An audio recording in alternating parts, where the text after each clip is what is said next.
Good evening and welcome back to another episode of The Longing. Today we are going to be continuing to read Dream Days, and there is even a slight chance that we actually get to finish it today.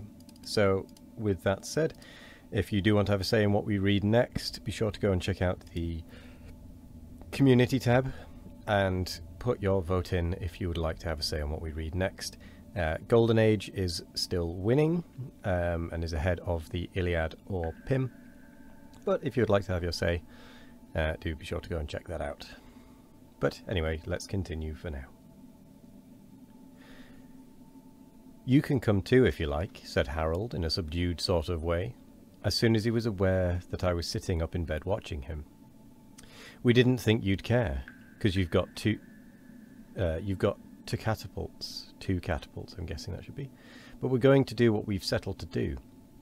So it's no good saying we hadn't ought and that sort of thing, because we're going to." The day had passed in an ominous peacefulness. Charlotte and Harold had kept out of my way, as well as out of everybody else's in a purposeful manner that ought to have bred suspicion. In the evening we had read books or fitfully drawn ships and battles on fly-leaves, apart in separate corners, void of conversation or criticism, oppressed by the lowering tidiness of the universe, till bedtime came, and disrobement and prayers even more mechanical than usual, and lastly bed itself without so much as a giraffe under the pillow. Harold had grunted himself between the sheets with an ostentatious pretense of overpowering fatigue, but I noticed that he pulled his pillow forward and propped his head against the brass bars of his crib, and as I was acquainted with most of his tricks and subterfuges, it was easy for me to gather that a painful wakefulness was his aim that night. I had dozed off, however, and Harold was out and on his feet, poking under the bed for his shoes, when I sat up and grimly regarded him. Just as he said I could come if I liked, Charlotte slipped in, her face rigid and set, and then it was borne in upon me that I was not on in this scene. These youngsters had planned it all out. The piece was their own, and the mounting and the cast. My sceptre had fallen, my rule had ceased. In this magic hour of the summer night, laws went for nothing. Codes were cancelled, and those who were most in touch with the moonlight and the warm June spirit and the topsy-turvydom that reigns when the clock strikes 10 were the true lords and lawmakers. Humbly, almost timidly, I followed without a protest in the wake of these two remorseless, purposeful young persons, who were marching straight for the schoolroom. Here, in the moonlight, the grim big box stood visible, the box in which so large a portion of our past and our personality lay entombed, cold, swathed in paper, awaiting the carrier of the morning who should speed them forth to the strange, cold, distant children's hospital, where their little failings would all be misunderstood, and no one would make allowances. A dreamy spectator, I stood idly by while Harold propped up the lid, and the two plunged in their arms and probed and felt and grappled. "Here's Rosa," said Harold suddenly. "I know the feel of her hair. Will you have Rosa out?" "Oh, give me Rosa," cried Charlotte with a sort of gasp. And when Rosa had been dragged forth, quite unmoved apparently, placid as ever in her moon-faced contemplation of this comedy world, with its ups and downs, Charlotte retired with her to the window-seat, and there in the moonlight the two exchanged their private confidences, leaving Harold to his exploration alone. "Here's something with sharp corners," said Harold presently. "Must be Leotard, I think. Better let him go." "Oh, yes, we can't save Leotard," assented Charlotte limply.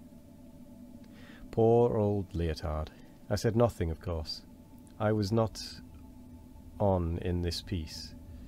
But surely, had Leotard heard and rightly understood all that was going on above him, he must have sent up one feeble strangled cry, one faint appeal to the rescued, from unfamiliar little Annies, and retained, for an audience certain to appreciate and never unduly critical.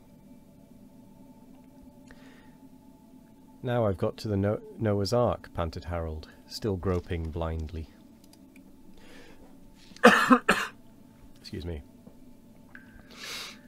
Try and shove the lid back a bit, said Charlotte, and pull out a dove or a zebra or a giraffe if there's one handy. Harold toiled on with grunts and contortions, and presently produced in triumph a small grey elephant and a large beetle with a red stomach. They're jammed in too tight, he complained. Can't get any more out. But as I came up, I'm sure I felt Potiphar, and down he dived again. Potiphar was a finely modelled bull with a suede skin, rough and comfortable and warm in bed.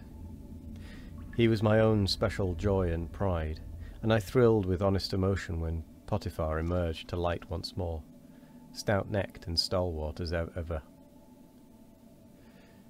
That'll have to do, said Charlotte, getting up. We don't take any more, because we'll be found out if we do. Make the box all right and bring 'em along. Harold rammed down the wads of paper and twists of straw he had disturbed, replaced the lid squarely and innocently, and picked up his small salvage, and we sneaked off for the window, most generally in use for prison breakings and nocturnal escapades. A few seconds later, and we were hurrying silently in single file along the dark edge of the lawn.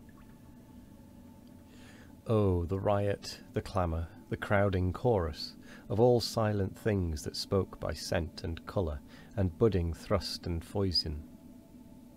That moonlight night of June.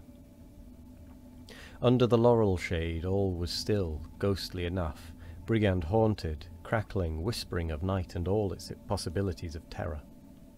But the open garden, when once we were in it, how it turned a glad new face to welcome us, glad as of old when the sunlight raked and searched it, with the unfamiliar night aspect that yet welcomed us as guests to a hall where the horns blew up to a new strange banquet.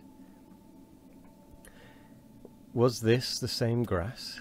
Could these be the same familiar flower beds, alleys, clumps of verdure, patches of sward? At least this full white light that was flooding them was new, and accounted for all. It was moonlight land, and past 10 o'clock land, and we were in it and of it, and all its other denizens fully understood, and, tongue-free and awakened at last, responded and comprehended and knew. The other two, doubtless, hurrying forward full of their mission, noted little of this. I, who was only a super, had leisure to take it all in. And, though the language and the message of the land were not all clear to me then, long afterwards I remembered and understood. Under the farthest hedge at the loose end of things, where the outer world began with the padlock, there was darkness once again. Not the blackness that crouched so solidly under the crowding laurels, but a duskiness hung from far-spread arms of high-standing elms. There, where the small grave made a darker spot on the grey, I overtook them, only just in time to see Rosa laid stiffly out, her cherry cheeks pale in the moonlight, but her brave smile triumphant and undaunted as ever. It was a tiny grave, and a shallow one, to hold so very much. Rosa once in, Potiphar, who had hitherto stood erect, stout-necked, through so many days and such various weather, must needs bow his head and lie down meekly on his side. The elephant and the beetle, equal now in a silent land where a vertebra and a red circulation counted for nothing, had to snuggle down where best they might, only a little less crowded than in their native ark. And with that, we come to the end of the episode, which means we are going to finish this book tomorrow.